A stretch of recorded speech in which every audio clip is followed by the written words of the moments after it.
Hi all, నమస్తే. మీకోసం మరొక్కసారి అమ్మ చేతి ఆవకాయ మీ ముందుకు తీసుకొచ్చేసాను. బట్ లాస్ట్ టైం దోస ఆవకాయ, ఈసారి కాలీఫ్లవర్ ఆవకాయ అనమాట. ఇంకా ఆవకాయ ప్రిపరేషన్లోకి వెళ్ళిపోదాం, వచ్చేయండి. ఇంకా ఫస్ట్ అయితే మనం కాలీఫ్లవర్ తీసుకోవాలి. మేమైతే అప్రాక్సిమేట్లీ ఒక 1/2 kg కాలీఫ్లవర్ తీసుకున్నాము. ఆ తర్వాత కాలీఫ్లవర్ని పువ్వులుగా సపరేట్ చేసేసుకుని అందులో ఏమైనా పురుగులు ఉన్నాయేమో అని చూడాలి. చూసిన తర్వాత కాలీఫ్లవర్ని క్లీన్గా వాటర్లో క్లీన్ చేసేయాలి.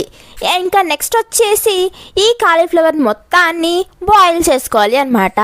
మరీ మెత్తగా బాయిల్ చేయకూడదు, నియర్లీ ఒక 7 to 10 minutes బాయిల్ చేసుకోవాలి.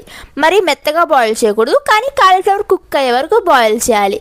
మరీ మెత్తగా బాయిల్ అయిపోతే మనకి పచ్చడి అనేది బాగోదు. సో కాలీఫ్లవర్ కుక్ అయ్యేంత వరకు మాత్రమే మనం కాలీఫ్లవర్ని బాయిల్ చేసుకోవాలి అనమాట.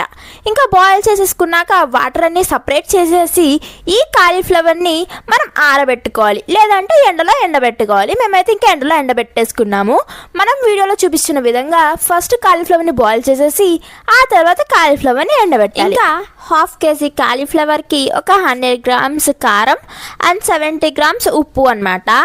ఇంకా 2 tablespoons ఆవపిండి వేసుకున్నాక వీటన్నిటిని బాగా ఒకసారి మిక్స్ చేసుకోవాలి. ఇంకా ఈ ఉప్పు కారంలో కాలీఫ్లవర్ని యాడ్ చేసేసుకుని కొద్దిగా ఆయిల్ యాడ్ చేసుకుంటూ మిక్స్ చేసుకోవాలి. మిక్స్ చేసుకున్నాక మేము ఫస్ట్ అయితే పసుపు యాడ్ చేయడం మర్చిపోయాం కాబట్టి 2 మీడియం సైజ్ నిమ్మకాయలలో కొద్దిగా పసుపు యాడ్ చేసుకుని ఈ కాలీఫ్లవర్లో పోసేసుకోవాలి. అండ్ మన టేస్టీ కాలీఫ్లవర్ ఆవకాయ అయితే రెడీ అయిపోయింది. And subscribe our channel for more videos. Bye guys.